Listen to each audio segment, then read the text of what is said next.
Chapter का नाम क्या है? Electoral politics. इलेक्टोरल पॉलिटिक्स पढ़ने से पहले आपको चैप्टर 1 और चैप्टर 2 तो आपको याद होगा। क्या था चैप्टर 1 चैप्टर 2? डेमोक्रेसी के एक बारे में कॉन्स्टिट्यूशनल डिज़ाइन था और एक और क्या था? एक था वाई डेमोक्रेसी और वाट डेमोक्रेसी था। आपको दोनों में आपको पता था कि कोई भी डेमोक्रेटिक तरीका क्या हो सकता है किसी भी देश को चलाने के लिए कि वहाँ पर एक प्रॉपर इलेक्शन हो। आपको चैप्टर 1 में ही आपको बताया गया था कि प्रॉपर इलेक्शन कैसे किया जा सकता है, फिर फ्री एंड फेयर मैनर में किया जा सकता है। अब किस कैसे इलेक्शन होते हैं, इलेक्शन का प्रोसीजर क्या है, वो इलेक्टोरल पॉलिटिक्स में समझ में आएगा। किस में समझ में आएगा? इलेक्टोरल पॉलिटिक्स में समझ में आएगा। और इसका मैं एक आपको पेपर का कटिंग है, आपको बुक में दिया हुआ है, असेंबली इलेक्शन इन हरियाणा। क्या है?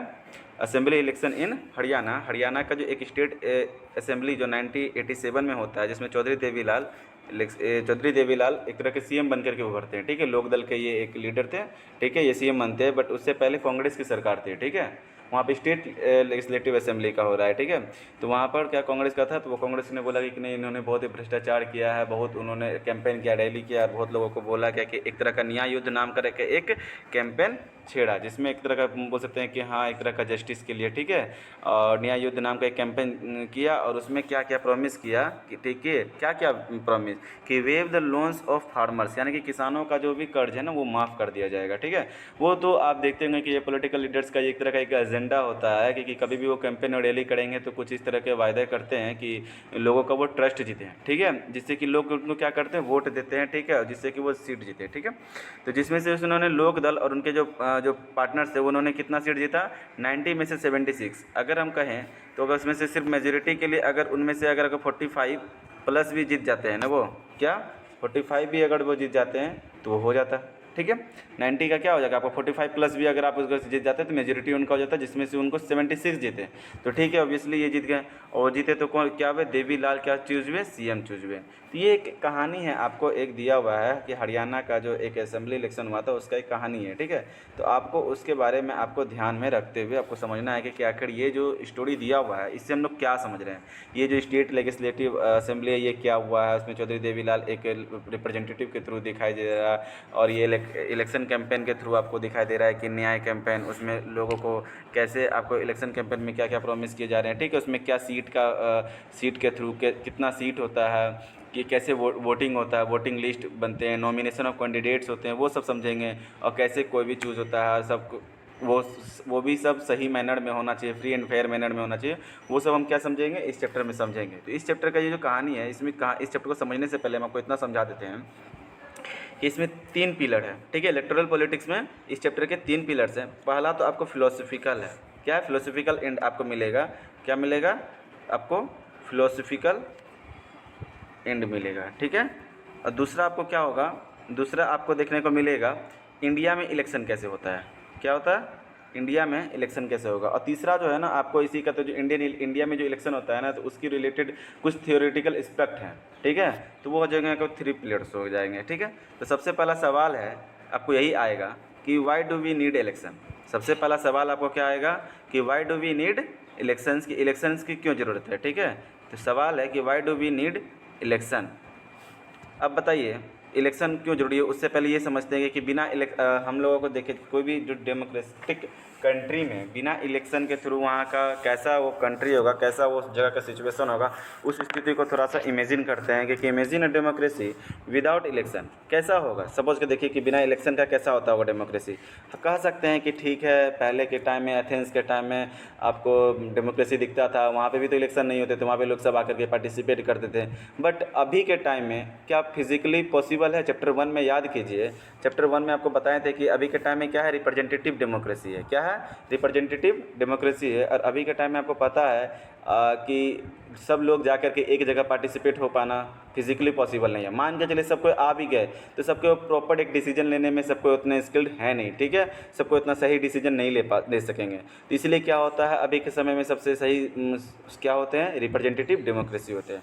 अभी रिप्रेजेंटेटिव डेमोक्रेसी है तो इसको चूज़ कैसे करेंगे? अभी रिप्रेजेंटेटिव डेमोक्रेसी को चूज़ कर सकते हैं, कहते हैं कि इलेक्शन के बिना भी तो रिप्रेजेंटेटिव डेमोक्रेसी को चूज़ कर सकते हैं। जैसे कह देंगे कि जिसके पास ज़्यादा नॉलेज है उसको रिप्रेजेंटेटिव घोषित कर देते हैं, उसको हम देश का बागडोर संभालने के लिए दे देते हैं, या जिसके पास नॉलेज ज़्यादा है, ठीक है। अब सवाल आ जाएगा ऐसे कंडीशन में कि अगर उसके पास कैसे समझेंगे किसके पास नॉलेज ज़्यादा है, किसके समझेंगे नॉलेज एजुकेशन ज़्यादा है, ठीक है। एजुकेशन और नॉलेज को क्या हम किसी डिग्री से नापेंगे? मान लेंगे कि हाँ किसी के पास ज़्यादा इतना डिग्री है, तो डिग्री से थोड़ी हो जाता है नॉलेज, डिग्री से नॉलेज नहीं हो जाता है, ठीक है।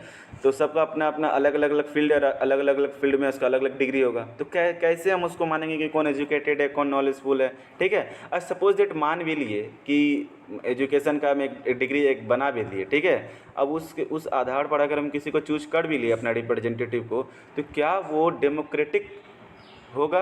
क्या वो तरीका डेमोक्रेटिक होगा अपने लीडर को चूज़ करने का? क्या हम इस सिस्टम को डेमोक्रेटिक कहेंगे?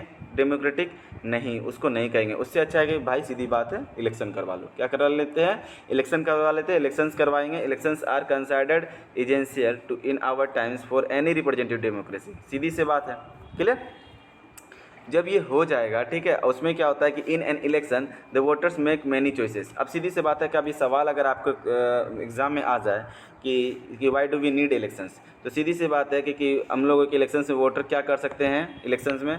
दे can choose who will make laws for them. सीधी सी बात है कि हम लोग क्या कर सकते हैं, हम लोग चूज़ कर सकते हैं कि कौन हमारे लिए कानून बनाएगा, कौन हमारे हम लोग जो रिप्रेजेंटेटिव चूज़ करेंगे वही जाकर के आगे में क्या करेंगे, कानून बनाएंगे। They can choose who will form the government and take major decision. जैसे कि हम लोग क्या करते हैं, हम लोग किसी अपने रिप्रेजेंटेटिव को घोषित करते हैं, वो अपने आगे जा करके चूज़ करते हैं, ठीक है।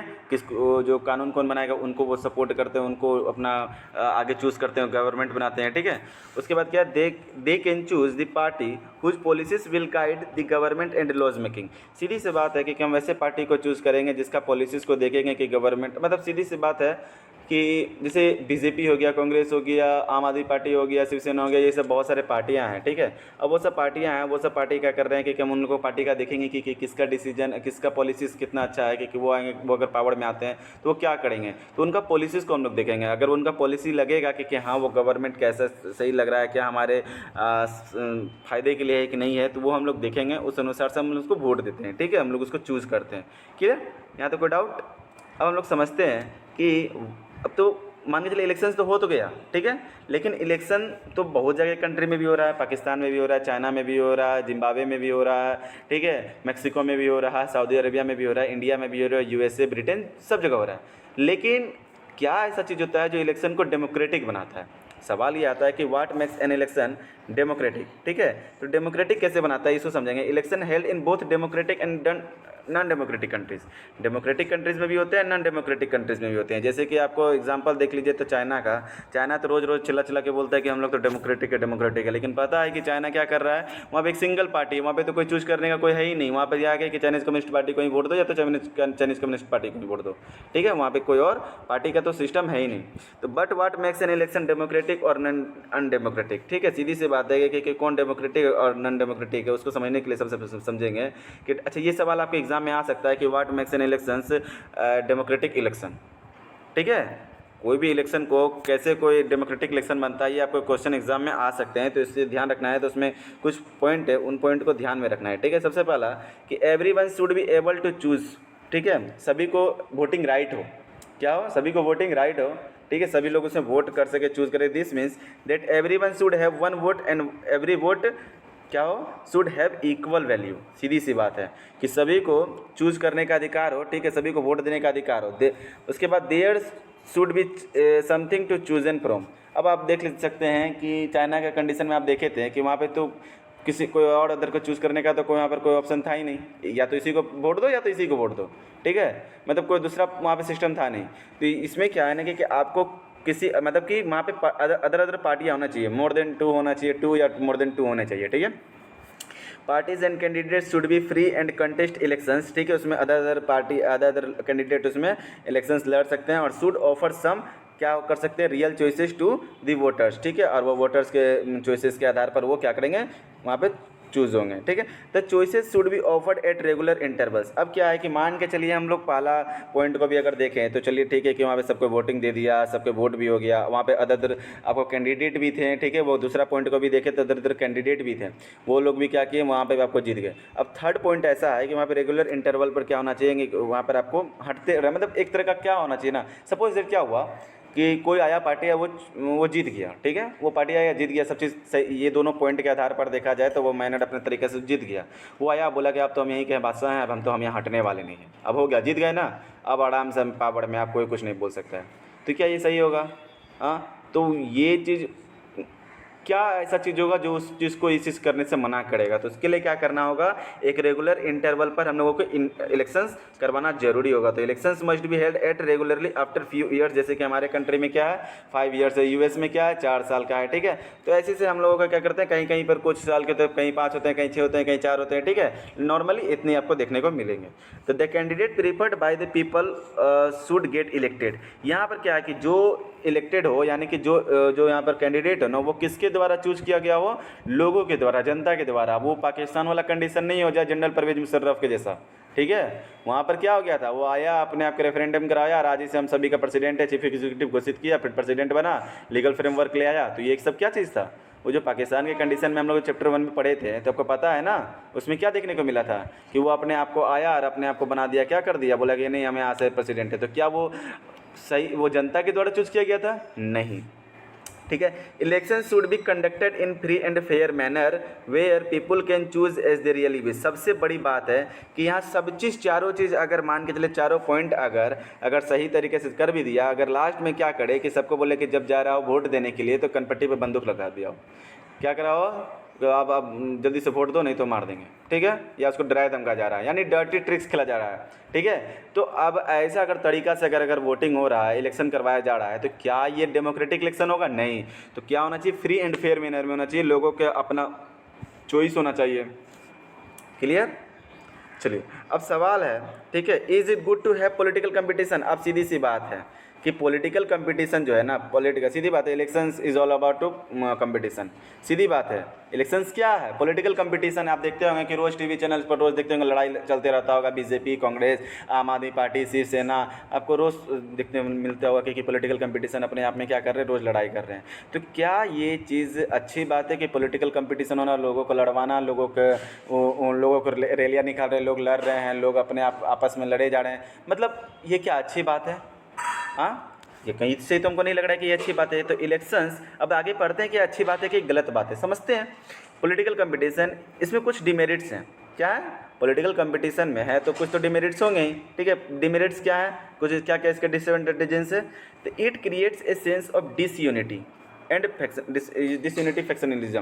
कहने का मतलब है कि बड़े बड़े लीडर्स जो है ना, ठीक है, बड़े बड़े जो लीडर्स हैं वो एक दूसरे के ऊपर में क्या करते हैं, आरोप लगाते हैं, ठीक है, क्या करते हैं, पार्टीज लेवल एलिगेशंस लगते हैं, डर्टी ट्रिक्स के लिए जाते हैं। लेकिन उसके जो सपोर्टर्स जो होते हैं ना नीचे में, जैसे कि जो किसी को कोई बीजेपी का जो सपोर्टर है, कोई कांग्रेस का सपोर्टर है, कोई आम आदमी सपोर्टर है, वो आपस में लड़ बैठते हैं। क्या करते हैं? आप देखते होंगे टीवी चैनल्स, न्यूज़ वाले में क्या हो रहा है, रोज़ लड़ाइयाँ हो रहा है, तो वहाँ पे आपको लड़ बैठ जाते हैं। उसमें क्या होता है, डिसयूनिटी फैलता हुआ हमको दिखता है। इसमें देख क्या देखने हमको दिखता है, एकता टूटता हुआ हमको दिखता है, ठीक है। इसमें क्या होता है, और क्या होता है, no long term policies can be formulated. इसमें क्या होता है, नो लॉन्ग टर्म पॉलिसीज। देखा जाए तो चाइना में क्या है ना कि वहाँ पर एक सिंगल पार्टी है, सिंगल पार्टी, तो इसलिए वो क्या होता है ना कि वहाँ पे भले डेमोक्रेसी नहीं है और डेमोक्रेटिक तरीके से वहाँ पे इलेक्शन नहीं हो रहे हैं, लेकिन इसलिए वो इतना ज़्यादा डेवलप्ड इसलिए भी है ना चाइना, कि इसलिए कि वहाँ पर क्या कहना, वहाँ पे लॉन्ग टर्म सोचते हैं, लॉन्ग टर्म सोचते हैं। उनको ये चीज़ का टेंशन नहीं कि 5 साल के बाद हमको हटना है। लेकिन क्या होता है, जहाँ डेमोक्रेटिक टाइप का इलेक्शन होता है ना, वहाँ पे टेंशन रहता है, वहाँ पे ये सोचते हैं कि अच्छा पहले 5 साल आ जाते हैं, 5 साल का सोचेंगे, फिर अगला बार इलेक्शन लड़ेंगे, फिर अगला बार हम सोचेंगे कि अच्छा अगला आगे का 5 साल के बारे में सोचेंगे। पहले वो नहीं सोचते कि ठीक है कि हाँ 10 साल 15 साल का सोचेंगे, क्योंकि वो जानते हैं कि अगला बार हम रहे ना रहे, ऐसा कुछ पॉलिसीज लाते हैं जो 5 साल तक चले, ठीक है, फिर अगला बार देखा जाएगा। तो इसीलिए क्या होता है, नो लॉन्ग टर्म पॉलिसीज भी देखने को मिलता है, जिस वजह से उतना ज़्यादा डेवलप्ड नहीं हो पाता है। इस और क्या होता है, फोर्थ पॉइंट क्या है कि good people who may wish to serve the country do not enter this arena. और जो अच्छे लोग हैं ना, इस एरिया में नहीं आ पाते हैं। इस अच्छे लोग इस एरिया में इसलिए नहीं आ पाते, मतलब सीधी सी बात है कि यहाँ पे जो भी बड़े बड़े लोग होते हैं ना, वो लोग इसको दबा देंगे। मतलब अच्छे जो भी बूढ़े लोग होंगे ना, वहाँ पे क्या होता है ना, यहाँ पर कोई भी जो भी काम करने के भावना से आते हैं, वो यहाँ पर आ नहीं पाते। सब के सब क्या करेंगे, करप्शन के भाव से आते हैं, इमोशन से आते हैं, और इसी वजह से क्या होता है, आपको यहाँ पे देखने को मिलता है, यहाँ पे रोज़ लड़ाइयाँ होती रहती है। ठीक है, अब सवाल आता है, इतने सारे डिमेरिट्स हैं, तो क्या ये सब बात जो जो जो बन रहा है, ठीक है, कि क्या ये वेयर द पॉलिटिकल लीडर्स और constitutional makers aware of it, क्या ये सब बात जो पॉलिटिकल लीडर्स है, जो कॉन्स्टिट्यूशनल मेकर्स है, जो कॉन्स्टिट्यूशन बना रहे थे, क्या उन लोगों को ये बात पता नहीं था कि ये तो डिसयूनिटी फैलेगा, पॉलिटिकल कंपटीशन करवाएंगे इलेक्शन में, तो ये तो लड़ाइयाँ होगी, तो क्या इन लोगों को ये बात पता नहीं था? उसके बावजूद भी ऐसे ऐसे चीज़ किया? हाँ, उन्हें पता था, उसके बावजूद भी दे वेयर अवेयर ऑफ इट। नहीं, मतलब कहने का मतलब है कि उनको पता था, they were aware of it, yet they opted for free competition, उसके बावजूद भी कंपटीशन को ये किया कि in election as way to select the future leaders. अब सवाल आता है वाई, सवाल आता है वाई, कि जब उनको इतना कुछ पता है तो वो लोग जानबूझ के लड़वाना चाह रहे थे क्या?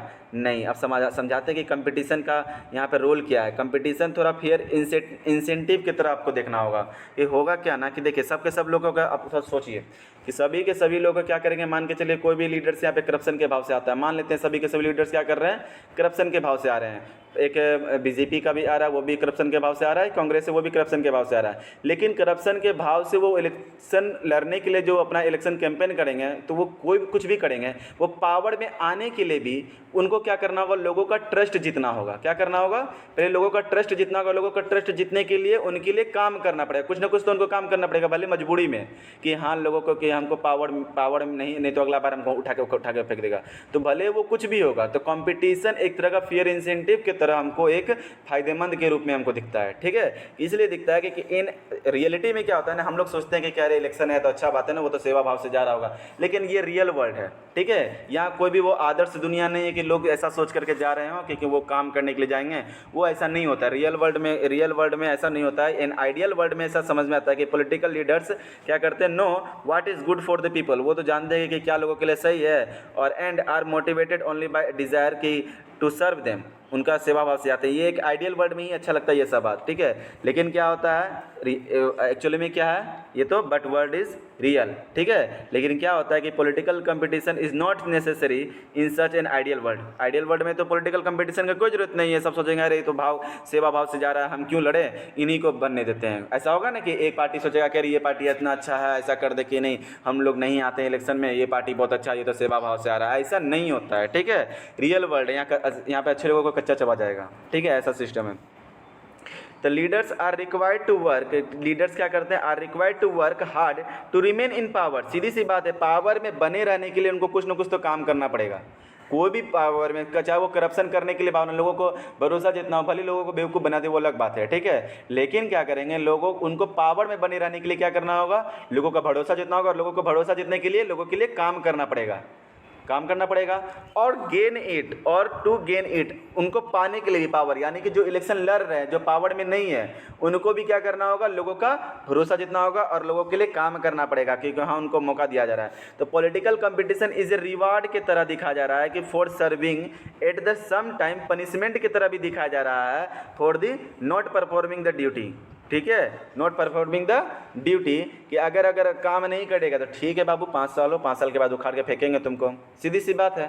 ठीक है, पॉलिटिकल कंपटीशन में causes divisions and some ugliness. सीधी सी बात है कि पॉलिटिकल कंपटीशन डिविजन्स तो देखने को मिलता है और अगलीनेस देखने को मिलता है, बट इट फाइनली हेल्प्स, मदद करता है। क्या चीज़ें, फोर्स पॉलिटिकल पार्टीज़ को, कि क्या फोर्स करता है, एंड लीडर्स को टू सर्व द पीपल। सीधी सी बात है, ये एक तरह का फेयर इंसेंटिव की तरह दिखता है हम लोगों को। क्या दिखता है, फेयर इंसेंटिव की तरह दिखता है। तो यहाँ से तो समझ आया कि पॉलिटिकल कंपटीशन सही है या गलत है, तो सही है, पॉलिटिकल कंपटीशन होना सही है। ठीक है, अगर पॉलिटिकल कंपटीशन नहीं होगा तो आप सोचेगा कि पॉलिटिकल एक व्यक्ति आ जाता है बहुत अच्छा है, लेकिन वो क्या हो जाएगा, आपने जिम्बाब्वे का कहानी देखा था, जिम्बाब्वे की कहानी में क्या हो जाता था, वो आकर के वो भी करप्टेड हो रहे थे। ठीक है, कोई भी पावर में आने के बाद क्या हो जाएगा, करप्टेड होना लगेगा। ठीक है, तो अब समझ में आता है कि आपका चैप्टर का एक पिलर तो कंप्लीट हो गया, फिलोसॉफिकल एंड कंप्लीट हो गया। अब हम लोग समझेंगे इंडिया में इलेक्शन कैसा हो रहा है। ठीक है, अब इंडिया में इलेक्शन का क्या प्रोसीजर है। तो अब सवाल में what is our system of election. ठीक है, अब हमारे इंडिया में कैसा हो रहा है। ठीक है, तो can we say that Indian elections are democratic. अब हम ये ऐसा कर सकते हैं कि इंडिया में जो इलेक्शन हो रहा है वो डेमोक्रेटिक है कि नहीं है। तो ये हम बोलते हैं इट डिपेंड्स अपॉन, एक second, it depends upon how elections are held in India, ठीक है। इंडिया में कैसे इलेक्शन हो रहा है ना, इसके ऊपर हम लोग देखते हैं। हम लोग बोलते हैं, कहने का मतलब है, कोई आपसे पूछा कि क्या इंडिया में जो इलेक्शन हो रहा है वो डेमोक्रेटिक है, तो हम बोलेंगे कि डेमोक्रेटिक है कि नहीं है वो तो नहीं पता, बट इंडिया में कैसा इलेक्शन हो रहा है आप देख लीजिए, आपको खुद अंदाजा लगा लीजिएगा कि हाँ ये इलेक्शन डेमोक्रेटिक है कि नहीं। पहले इंडिया का इलेक्शन देख लीजिए, समझ लीजिए। तो इंडिया में इलेक्शन कैसे हो रहा है, एक तो हो रहा है लोकसभा की तरफ से, एक होता है विधानसभा, ठीक है। कैसा होता है, लोकसभा और विधानसभा। अच्छा, लोकसभा और विधानसभा पहले समझ लीजिए, लोकसभा और विधानसभा क्या हो रहा है। लोकसभा का कहने का मतलब होता है जो हम लोग, जो इंडिया, ये पूरा का पूरा क्या हो गया, ये इंडिया है, तो इंडिया के पूरे कंटेस्ट में जब हम लोग इलेक्शन करते हैं ना, ठीक है, तो ये क्या कहलाता है, लोकसभा का इलेक्शन। अब विधानसभा का बात कर रहे हैं तो अदर स्टेट से बना है, अदर स्टेट से क्या बना है, हमारा इंडिया है, ठीक है। तो अदर जो स्टेट है, मान के चलिए जो ये जो स्टेट है, क्या है, ये जो स्टेट है, इस स्टेट का अगर हम बात करें तो ये जो स्टेट में जो भी इलेक्शन हो रहे हैं वो होंगे विधानसभा का। क्या होगा, विधानसभा का। कहने का मतलब जो पूरा इंडिया का जो पूरा इंडियन लेवल पर जो भी इलेक्शन होता है, जो लोकसभा का इलेक्शन होता है, जैसे प्रधानमंत्री चूज होते हैं, ठीक है, जैसे प्रधानमंत्री चूज होते हैं वो क्या होते हैं, वो लोकसभा के इलेक्शन से प्रधानमंत्री चूज होते हैं। जैसे 2019 में लोकसभा का इलेक्शन हुआ था, तो फिर 5 साल के बाद कब होगा, 2024 में, यानी नेक्स्ट ईयर क्या होने वाला है, इलेक्शन होने वाला है, ठीक है। तो लोकसभा का इलेक्शन होगा 2024 में। तो लोकसभा का इलेक्शन में क्या होता है, हम आपको समझा देते हैं। ये पूरा का पूरा कंट्री को ना अलग अलग कॉन्स्टिट्यूंसी में बांट दिया जाता है। अभी कॉन्स्टिट्यूंसी क्या होता है, एक तरह का उस क्या होता है ना, एक एरिया बांट दिया जाता है, कुछ एरिया बांट दिया जाता है कि पॉपुलेशन के आधार पर, और वहाँ से क्या करते हैं ना, मतलब कि अलग अलग रिप्रेजेंटेटिव इलेक्शन लड़ते हैं और अपने अपने पार्टी को उठाते हैं।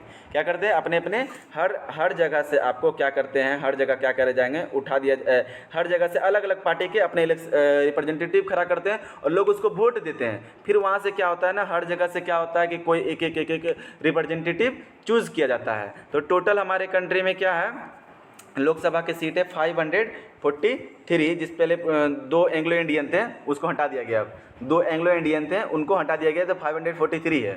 तो 543 है तो सीधी सी बात है कि यहाँ पे अगर 271 प्लस अगर किसी के पास आ जाता है, 271 प्लस यानी कि इसके आधा से ज़्यादा अगर आ गया किसी के पास, तो उनका सरकार हो जाएगा।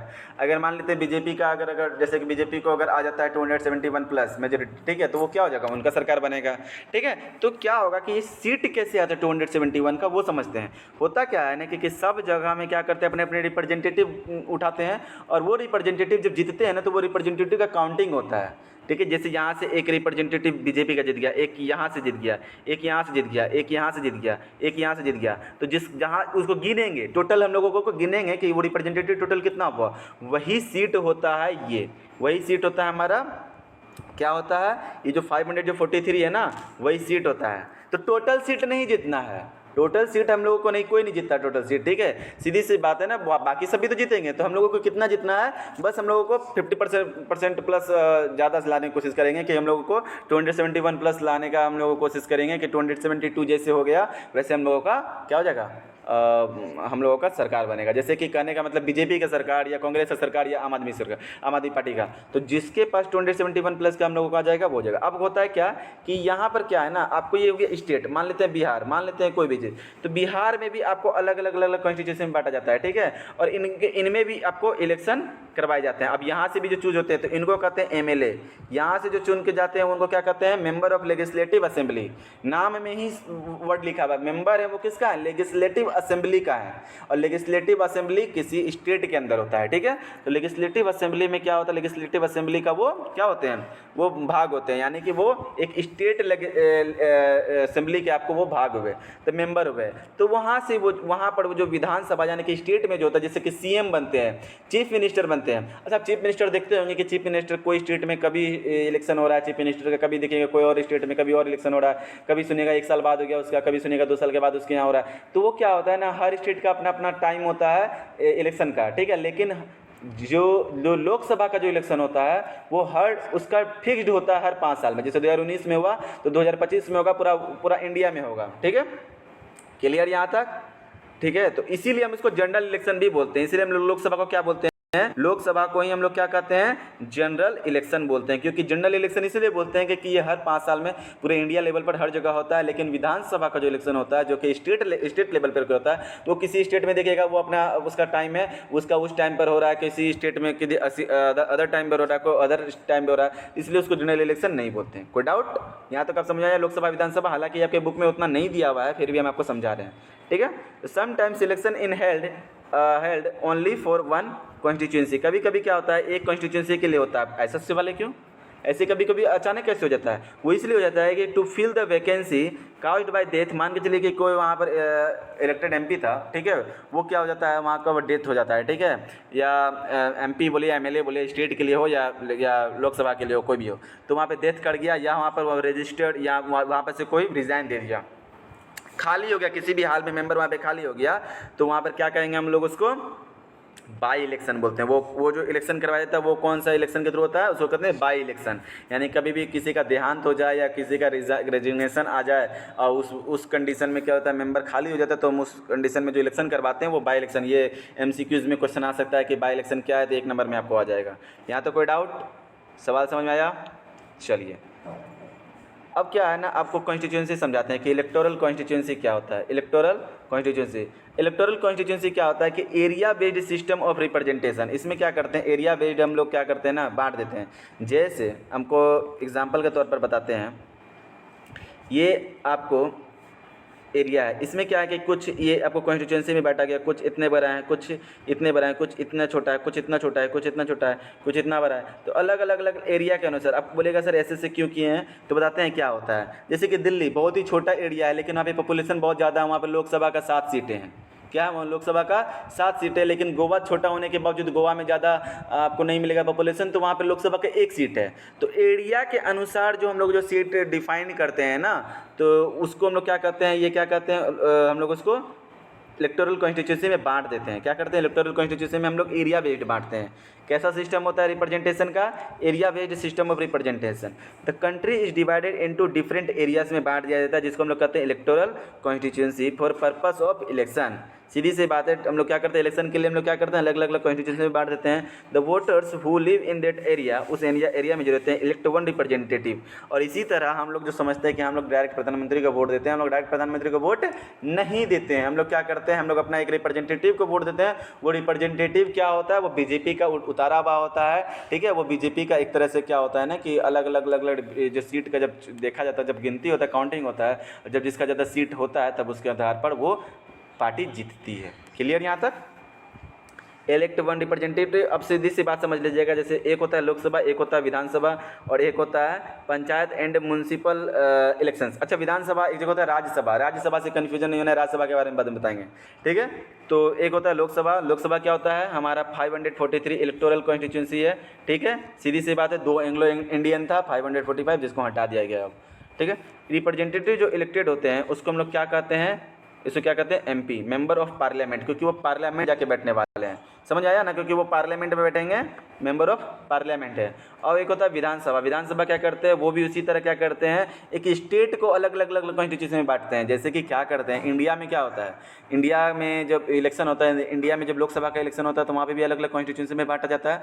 उसी प्रकार जब स्टेट लेजिस्लेटिव असेंबली का जब आपको होता है, इलेक्शन होता है, तो उसमें भी क्या करते हैं, स्टेट को भी अदर कॉन्स्टिट्यूंसी में बांट दिया जाता है, ठीक है। Divided into specific number of constituency. Representative elected होते हैं, और उसको हम लोग क्या कहते हैं, मेंबर ऑफ लेजिस्लेटिव असेंबली बोलते हैं। अब MLC से कंफ्यूज नहीं होना है, MLC हो जाएगा मेंबर ऑफ लेजिस्लेटिव काउंसिल। कहीं कहीं पर आपको ना विधान परिषद भी आपको देखने को मिलेगा बहुत सारे स्टेट में, तो वो अलग अलग पॉइंट है, वो आपको MLC के बारे में आपको समझाएंगे, ठीक है। बट इतना आपको समझ लीजिएगा कि आपको MLA के बारे में, ठीक है, member of legislative assembly. Mostly सभी स्टेट में आपको मेंबर ऑफ लेजिस्लेटिव असेंबली का दिख जाएगा, और MLC सभी स्टेट में आपको नहीं मिलेंगे, ठीक है। अब जो होता है ना कि यहाँ पे पंचायत एंड म्यूनसिपल, अब छोटे छोटे स्तर पे भी आपको दिख जाएगा, जैसे पंचायत और म्यूनसिपल इलेक्शंस जो होते हैं, जैसे ग्रामीण गांव में क्या हो जाता है, ग्राम पंचायत वाला हो जाता है, सरपंच वाला हो जाता है। म्यूनसिपल कॉर्पोरेशन जैसे कि मेयर का हुआ, उप मेयर का हुआ, यहाँ पर अभी हुआ है, अभी कटिहार में आपको देखने को मिलेगा कि मेयर का हुआ, उप मेयर का हुआ, ठीक है। तो यहाँ पर जो आपको देखने को मिलता है म्यूनसिपल कॉर्पोरेशन, इसमें क्या होता है ना, डिवाइडेड इंटू वार्ड्स में, अलग अलग वार्ड्स में आपको कर देते हैं। वार्ड वहाँ पर काउंसलर होते हैं, ठीक है, वार्ड वो सब चूज़ करते हैं, वोटिंग करते हैं। हालांकि यहाँ पर आपको देखने को मिला क्या कि यहाँ पर पब्लिक लोग क्या किए थे, वोटिंग किए थे, लेकिन मोस्टली आपको क्या मिलेंगे आपको देखने को कि वहाँ पर आपको क्या करते हैं, वार्ड काउंसलर सब क्या करते हैं, वो लोग वोटिंग करते हैं, ठीक है, जितना नंबर होता है उस आधार पर होता है, ठीक है, आपको उसके बारे में आपको बता देंगे। तो चलिए ये देख लेते हैं, एक मैप में देखते हैं कि ये जो दिख रहा है ना आपको मैप में, ये सब जो अलग अलग अलग अलग कलर का है, आपको पहले कलर देख लीजिए ये आपको। अच्छा, इससे पहले हम आपको कुछ और भी चीज़ समझा देते हैं।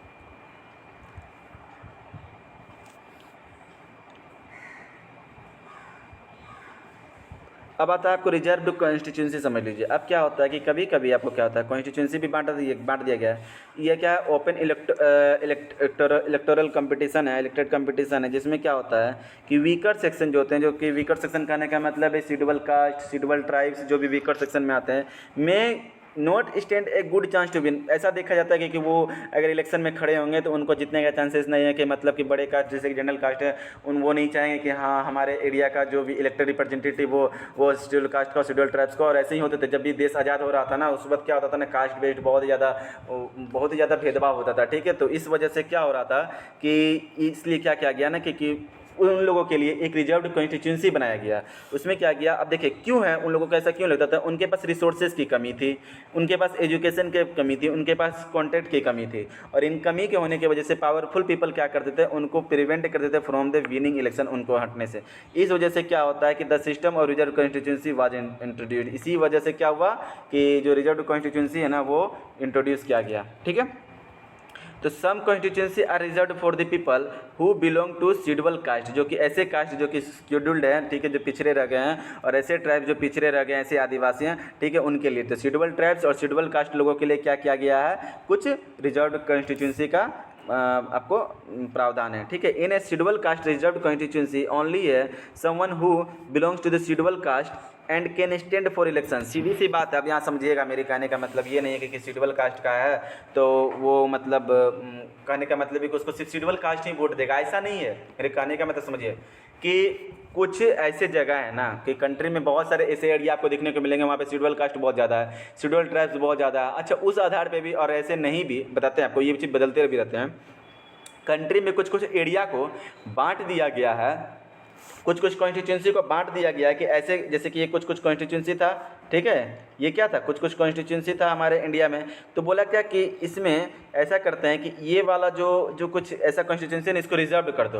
रिजर्व करने का मतलब है कि यहाँ पर क्या होगा, यहाँ पर शेड्यूल कास्ट या शेड्यूल ट्राइब्स के लिए जो भी है वहाँ पर रिजर्व कर दो कि यहाँ पर जो भी कैंडिडेट खड़ा होगा वो शेड्यूल कास्ट का होना चाहिए। अब कहने का मतलब है कि बीजेपी का अगर अपना लीडर, बीजेपी अपना रिप्रेजेंटेटिव खड़ा करना चाहता है इस कॉन्स्टिट्यूंसी में, तो शेड्यूल कास्ट का होना चाहिए।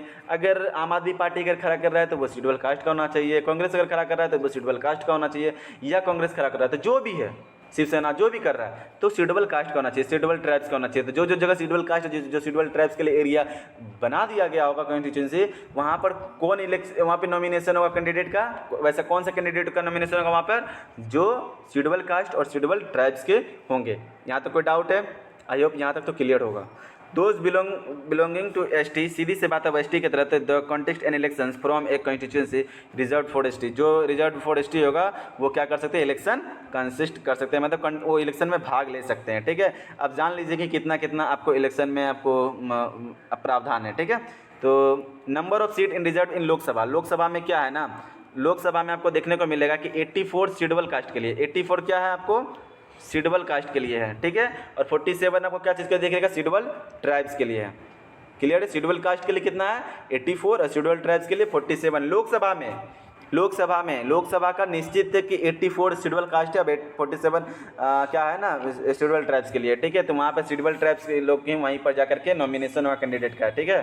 तो later on the system of reservation, अब ये रिजर्वेशन का सब सही था, बाद में देखा गया कि इसको पंचायत लेवल पर पे और अर्बन लोकल बॉडीज़ के तौर पर, यानी कि जो ग्रामीण जो एरिया है, ठीक है, और जो शहरी एरिया में, जैसे कि जो शहर में भी और ग्रामीण एरिया पर भी आपको देखा गया, डिस्ट्रिक्ट लेवल पर भी, लोकल लेवल पर भी, कि ये सब सिस्टम को लॉन्च किया गया कि वहाँ पे भी अब क्या किया गया, ये जो रिजर्व कॉन्स्टिट्यूंसी है जो SC ST के लिए यहाँ पे ऐसा सिस्टम लाया गया। The proportion of seats reserved varies from state to state. अब सीधी सी बात है, स्टेट टू स्टेट यहाँ पर वेरीज करता है। वेरीज करने का मतलब है कि कुछ स्टेट के पास है ना कि मतलब कि देखिए अपना अपना स्टेट जो है ना वो सोच रहा है कि उसके अंदर में बहुत सारे डिस्ट्रिक्ट है, उसके अंदर में बहुत सारा आपको क्या देखने को मिलेगा, अलग अलग देखने को मिलेगा कि वहाँ पर अलग अलग आपको शेड्यूल ट्राइब्स शेड्यूल कास्ट का आपको अलग अलग कॉन्स्टिट्यूंसी मतलब नंबर देखने को मिलेंगे। लेकिन लोकसभा का निश्चित है 84 और 47, ठीक है, लेकिन स्टेट का निश्चित नहीं है, स्टेट में कम ज़्यादा हो सकता है, ठीक है, जैसा जैसा वहाँ पे देखेगा शेड्यूल कास्ट जैसा शेड्यूल ट्राइब्स को देखेगा वैसे अनुसार से होगा।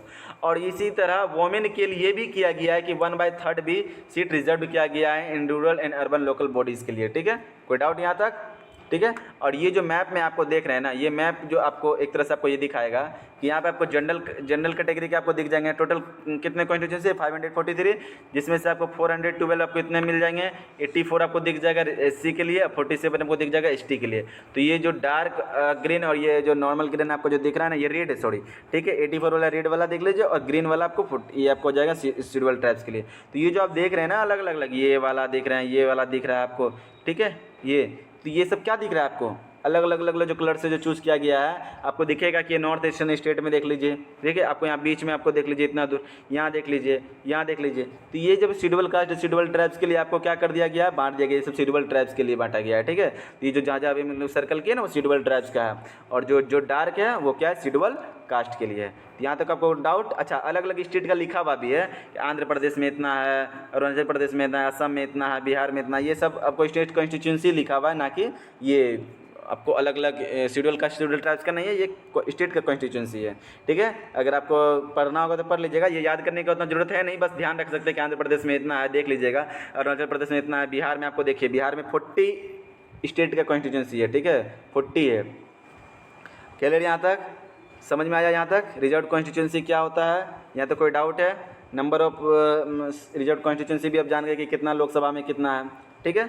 अब वोटर लिस्ट कैसे होता है, मान के चलिए कॉन्स्टिट्यूंसी भी बन गया, अब वोटर कौन देगा वोट कैसे होगा, तो वोटर लिस्ट बनेगा। अब वोटिंग कैसे होगा, तो वोटर लिस्ट बनेगा। तो constituencies are decided who would क्या करेंगे, वोट नाउ। अब कौन वोट देगा, तो इलेक्टोरल रोल और वोटर लिस्ट। अच्छा, इलेक्टोरल रोल को ही हम लोग वोटर लिस्ट भी बोलते हैं, ठीक है। तो उसमें क्या होता है ना, लिस्ट ऑफ द पर्सन होता है कि जो क्या करेंगे, एलिजिबल होते हैं वोट देने के लिए, ठीक है। आपको सवाल है कि कौन एलिजिबल है वोट देने के लिए, ठीक है, कौन देगा वोट।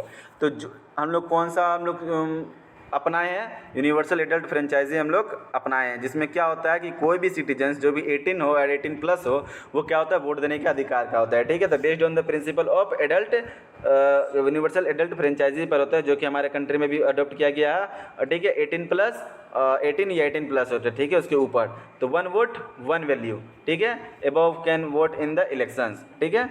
क्लियर यहाँ तक? और एक चीज़ और जान लीजिए, एक आपको वोटर ID कार्ड होता है जिसको हम लोग बोलते हैं EPIC होता है, इलेक्शंस फोटो आइडेंटिटी कार्ड, ठीक है, आइडेंटिटी कार्ड।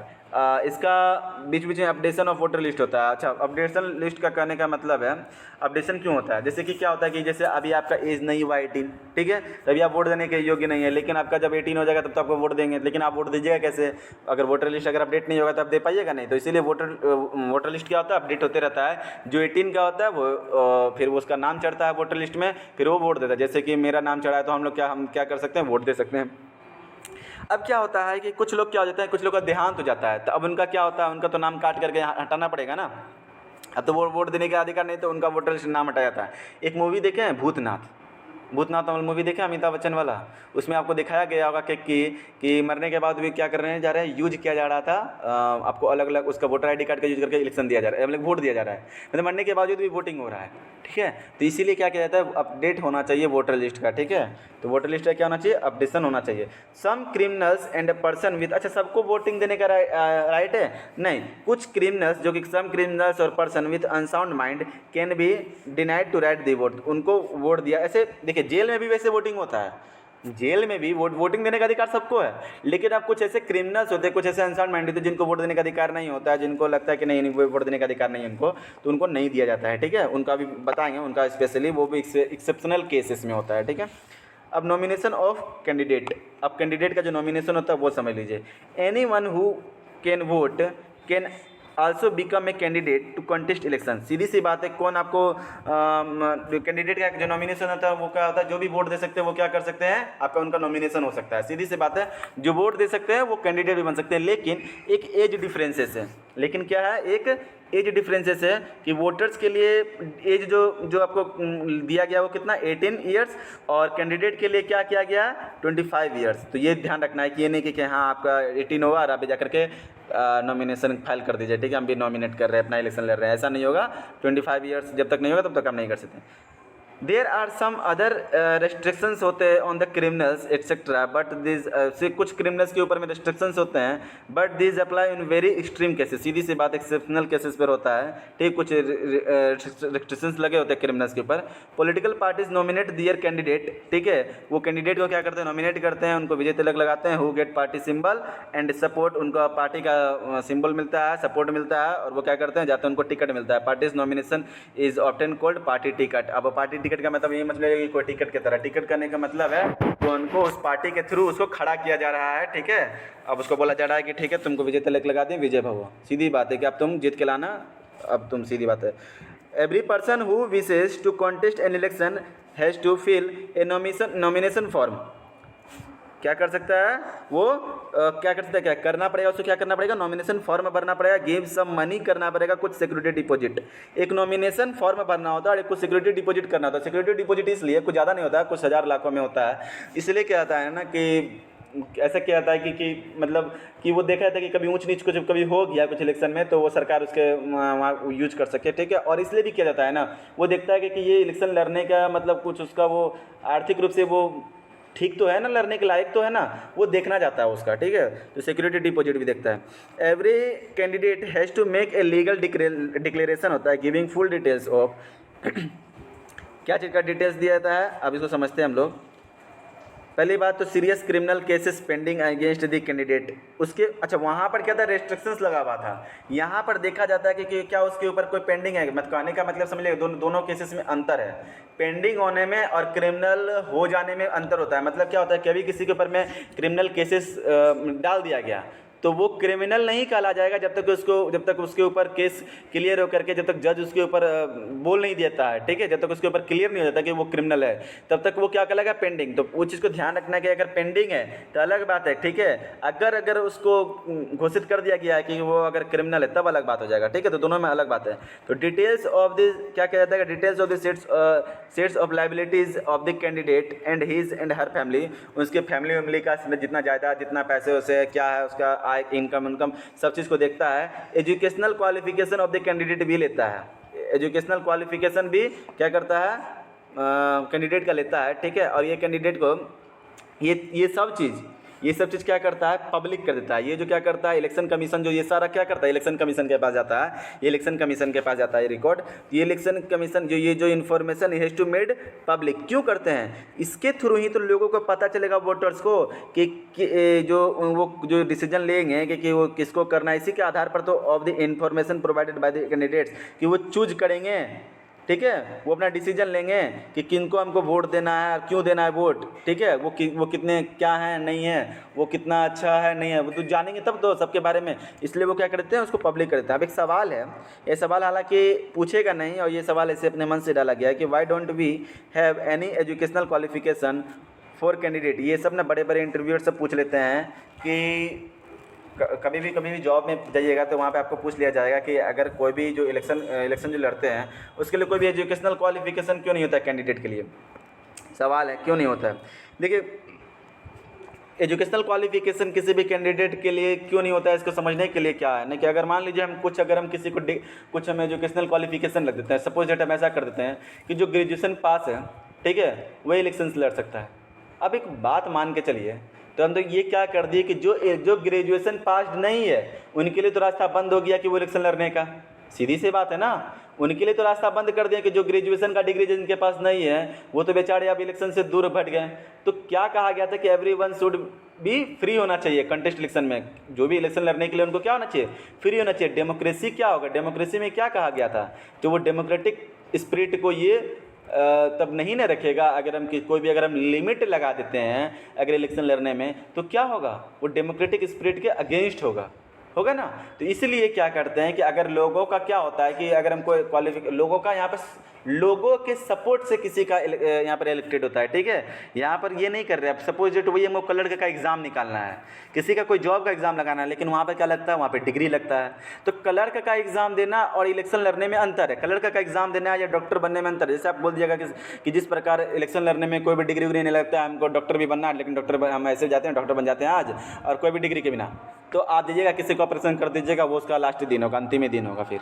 तो कहने का अर्थ ये है कि किसी का अच्छा आपको डॉक्टरी बनना है तो आपको एक प्रॉपर डिग्री लेके आना होगा ना जी।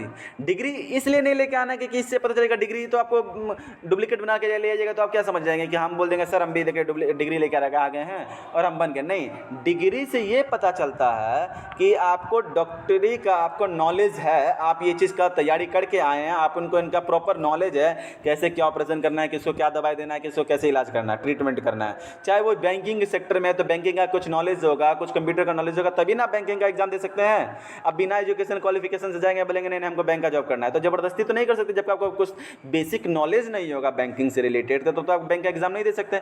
इसीलिए उस सेक्टर में आपको डिग्री का जरूरत पड़ता है, एजुकेशनल क्वालिफिकेशन का जरूरत पड़ता है। लेकिन यहाँ पर इलेक्शन है, यहाँ पर इलेक्शन में लोग वैसे लोग आते हैं जो सेवा भाव से आते हैं, समझ आ रहे हैं, यहाँ पे सेवा भाव से आते हैं यहाँ पे, तो इसीलिए यहाँ पर एजुकेशनल क्वालिफिकेशन नहीं होता है। ठीक है, यहाँ पर कोई डाउट?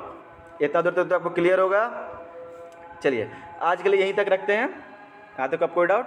चलिए अब आपको नेक्स्ट डे आपको पूरा कंप्लीट कर दिया जाएगा, ठीक है। चलिए।